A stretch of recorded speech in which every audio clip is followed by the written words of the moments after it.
So, who's got their ninja book with them? The same person that had their ninja book with them yesterday. Oh, okay. Who's read their ninja book? Yuck, how come you haven't read your ninja book? Who doesn't have a ninja book? Everybody has one. Okay, good. You haven't read yours? Not from the back, sir. How come? I just haven't. I don't have it. Do you ever read to your kids? I do. Can I make a suggestion? Okay. Yeah, read to them from Ninja. Put them to bed. Yeah, put them to bed. I'm going to tell you a story. I'm going to tell you a story about, let's see, what story do I want to tell you tonight? Oh, let's talk about the pursuer-distancer dance. You ready, kids? Well, why not? Once upon a time. Did you know, what's your daughter's name is Zoe, right? Did you know, Zoe, that the first step in ninja selling is to attract people rather than pursue them? Have you thought about that? The first step in the program is to attract people rather than pursue them. Doesn't that sound better? I want to attract you to me. I don't want to chase you down. But look at our industry. What did Ask for business. Which I'm. But with who? Who are you supposed to ask for the business from and follow up with?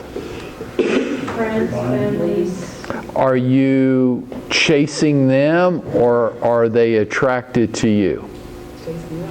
You're chasing them.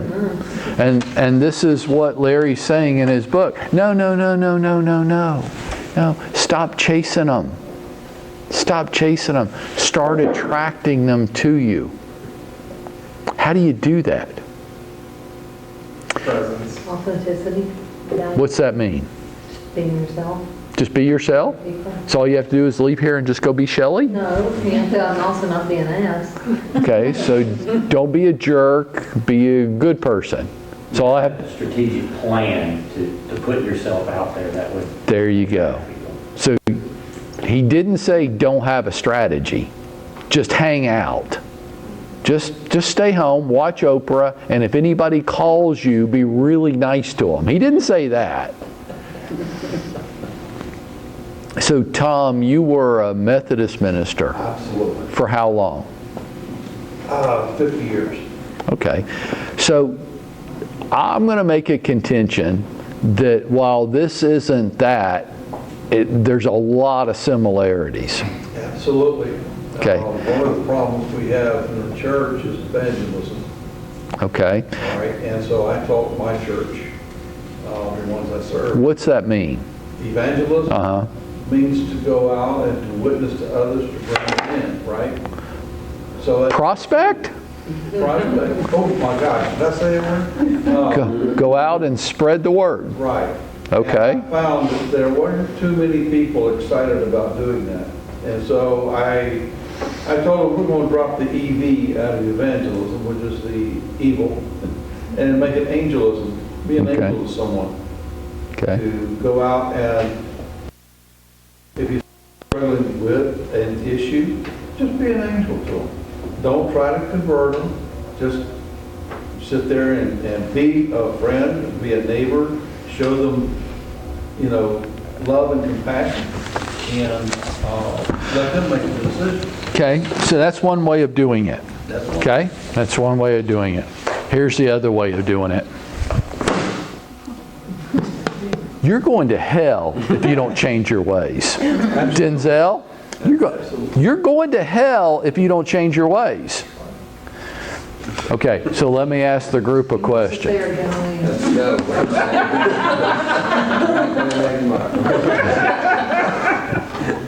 Which way is more likely to be effective with Denzel? Tom's way or my way? Tom's way. Let me ask you a second question. Which way would you prefer to be? Tom's way or the way I just did it? Tom's way. Who wants to do it the way I just did it? No, thank you. Okay. So Larry's saying the same thing. The first step, he's saying the same thing, right? The first step is to attract rather than pursue. Tom, is that kind of what you were saying to your people too? Yeah. Because if you don't, you'll be the best Methodist church nobody knows about. Absolutely. So does it matter how great Sunday if nobody's there? Well, of course it does. Okay, but it might lack impact if nobody shows up. Right. Right. How's that any different than what we do? Well, Zig Ziglar said that if you help enough people, you have everything you ever wanted. That's right. Do you believe that? I do. Okay, so Larry's saying it the same way with the little different words. The first step is start attracting people rather than pursue them. So how do you do that? Well, you be of service. You Okay. genuinely care about people. So what would I do? You know, we're into that, right? So Denzel, he's brand new to us, so he got his little cut, and I am what I do. What do I do? How do what do I do to attract people to me? Like I want to leave the room and go do that. What is that? Find a way to provide value. Okay, great. We're saying, so I call this, don't take this personally, okay? If you do, then I'm sorry. I call this goofy talk. It's when we have broad terms and we say things like create value. I'm like, yeah, I know. I still don't know what the hell you're talking about. Like, what do I do? Send out a PDF of what's going on in the market, the current rates, the current insider information. We lost our board eraser. Okay, no board today. We're going to change on the fly. Okay, so what are you saying? What do I do? Provide education in some sense that helps them in the home buying process. So information about current mortgage rates. How do I provide it? Social media, you can send out PDFs, email blasts, etc. Okay, and what do you want me to be? What is on my social media? What am I posting? You can post a link to a blog. You create a blog that has this information. You can post videos. You're fired. Get out. No, I'm teasing with you. You're on the right track. Okay? So somebody that knows me well, tell her what I'm about to say to that. Do a targeted Facebook ad. Okay? So that's what she was talking about. I said, so what kind of content am I going to put in? You want me to use social media? That's fine. But what's in my social media that's going to attract people to me? And she said, give them a link to a blog. Video. If you share other people's stuff, don't come talk to me. Just stay away from me, because I'm going to be mean to you. Quit sharing other people's crap. My own blog, though. Make your own blog. Yeah. Yeah, No, your blog. no one else's blog. No, nobody else's blog.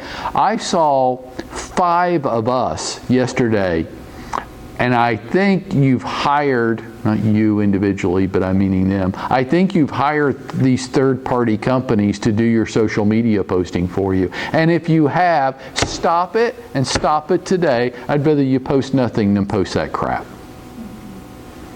Third-party, salesy, generic crap, and you know how you know if that's what you're doing or not? I have one test for this.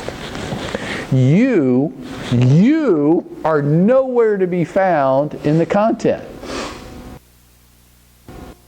So the one I saw last night where I actually picked up the phone and called the agent because it was so insulting to me, they had posted the results of a survey that somebody else had done, and I could tell that they hadn't posted it. I don't know how I can tell. It just has that third party, we'll do your social media posting for you feel to it. Right. General. I'm sorry? Oddly general contact. I'm like, so why didn't you just make a video and give the content yourself? Well, I didn't have time. Really? Because I see the sales reports every day, and I don't know what you're spending all day working on. You didn't have time. You didn't want to. Don't post other people's stuff. You want to do your own blog and put it out there? Great. What would you blog about?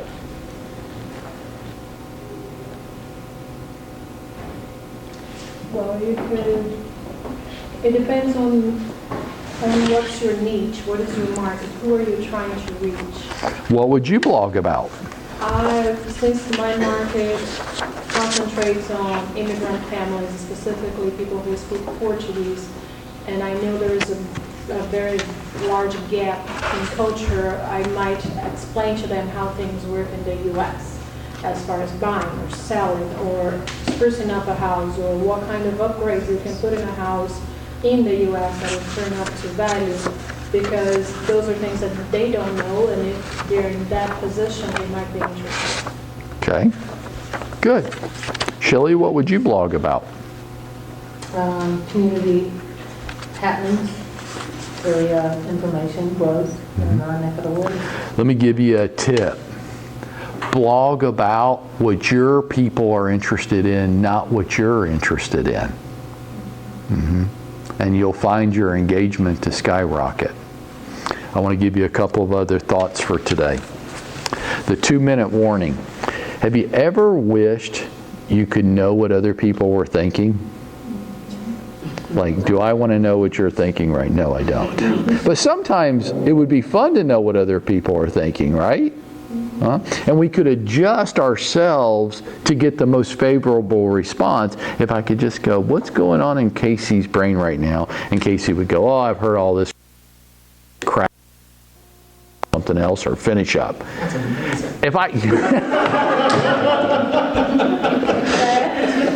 you know, he's been gone for like a month, and wasn't that a great month? If I knew what he was thinking, I could adjust my part of the conversation to that. Oh, you're not interested in that. You know, what are you interested in? As guys, come on guys, didn't you always wish you could read women's minds? I'm going to tell you what your customers are thinking right now. Okay. Or 3 of Ninja Selling. It's called the 2-minute warning. Unfortunately, in most traditional sales presentations, the salesperson takes time of possession. Often talking 90% or more of the time. Because we're not prepared. And so our strategy is, if I talk long enough and fast enough, I'll eventually say something that resonates with you. I just have to keep talking. This is how I play pool. I don't know how you shoot pool.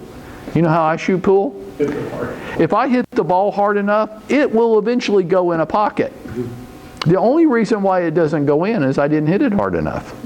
You make me start calling my shots, well, that's a whole different game. I'm not going to play that game with you. I'm going to lose. But if I can just bang the living hell out of the ball, it'll go in. And most real estate agents are implementing that strategy in their business. If I just talk long enough and fast enough, I'll eventually say something that works. Here's what your customer's thinking while you're implementing that strategy. The customer becomes bored and mentally starts to drift off. Research shows that unless the salesperson is a very compelling speaker, we're not. If you think you might be, I'll just tell you right now, you ain't. Okay? Most customers will disconnect within 2 minutes after the salesperson starts talking. After 2 minutes, you are Charlie Brown's teacher. Wah, wah, wah. That's all they hear. We call this the 2-minute warning. When the customer asks a question, your answer needs to be 2 minutes or less. For some of you that nonstop, you breathe through your ears or something, I don't know quite how you do it, you need to realize that after 2 minutes, you are Charlie Brown's teacher. They don't hear a word you're saying. Zoe keeps telling me this about our programs. That's why we're going to be tighter. I'm going to finish within the next 5 minutes. And tomorrow we're going to finish by 11:30. Why? Because at some point, wah, wah, wah, wah, wah. Right? Is that right, Zoe? Yeah? Okay. You know, somebody could have disagreed with that. No, Mike. I'll be in rapt attention until you decide to stop tomorrow. I was saying this morning, see how many of you share this with me. When I go to church on Sunday, there's a defined time that we're supposed to stop. And here's how my brain starts working about 2 or 3 minutes after that time. And Tom, this is your world, right? I need you to shut up and stop, and I still love Jesus. Okay? I can do both things at the same time. Tom, I can really need you to shut up, and I can love God at the same time. Okay? Okay. My wife makes the point of, if you love God, you would want to hear more of what Tom has to say. No, I don't. I can love God, and Tom needs to shut up, because it's time for lunch. And I get it with me too. Okay? As the salesperson, listen to this. He's telling you what your customers are thinking. You no longer have to wonder, because this is absolutely right. As the salesperson continues to ramble, the customer starts to think the salesperson likes to hear himself talk. Wow. Really? Yes. Who knows a real estate agent like this? They won't, just shut up. The customer is no longer the focus. The conversation is now salesperson-centric versus customer-centric, and the salesperson comes off as self-centered and pushy. This is attracting people to us or pursuing them. Right. And which one do you want to be? When the salesperson's talking, he or she learns nothing about the customer. It's impossible to identify pain or pleasure, their decision strategies, learning modalities, how the customer personality traits and body language. The salesperson is just simply telling and selling. Mm-hmm. Are they drawing people to them? How do you draw people to you? Ask questions. Ask questions. Mm-hmm. Ask questions. How do you ask questions? You need to listen to what they're saying in order to ask the question. So, who's read the book deeply enough to know the Ford process? So, you want to speak to it? Do you know it that well? Well, I know it's family, occupation, recreation, and dreams. Good. So, we get stuck with this. So, Mike, I know I ought to be asking questions. I know that I need to talk less and draw them out. Because, like I've shared this with you, right? It's the great sales lesson that my dog teaches me. It's impossible not to love something that loves you that much. It's impossible. I didn't want the dog. Jane wanted the dog. I didn't want to get a dog. You get the dog, you're taking care of it. Water it, nothing. I don't want to have anything to do with it, and it's not going to disrupt my lifestyle. Well, I was wrong. Okay? So now I do all those things in abundance with the dog. Why? Because the dog likes me so. When I came home last night, I walk in the door from the garage, and the dog dances around in circles, leaping for joy.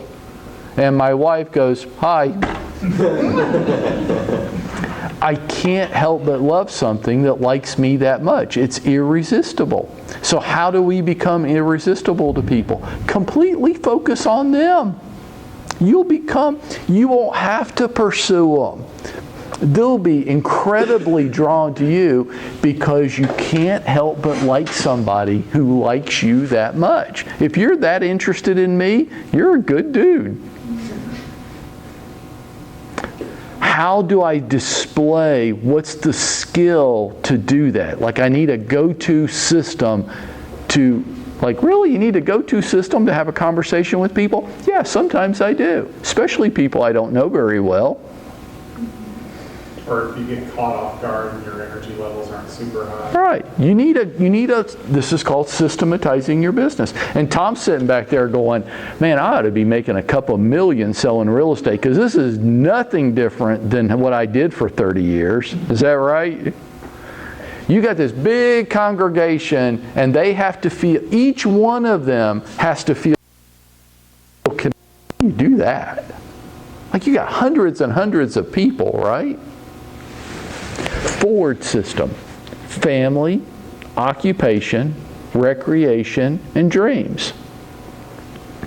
Tina, how are your kids? What are they up to these days? Well, my daughter in England stays up in her room, and my son lives in Florida. Oh, really? Where in Florida? He lives Central Florida, Okay, great. Orlando area. Orlando area? Okay, great.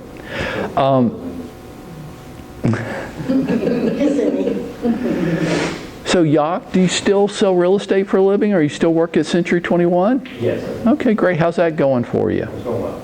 Is it? You like it? I do. Okay, great. Great. You think you'll stay there for a while? I think there's a chance of that. Okay, good answer. Shelley, what'd you guys do this past weekend? Anything fun? Yeah, we created a home video. You created a Halloween video?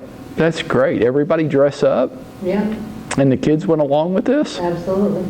Did willingly, or you like had to threaten them? Oh, we actually didn't want them in it, so they forced their way in. They did. Well, that sounds like fun. Denzel, any trips planned? No, not at the moment. Okay, great.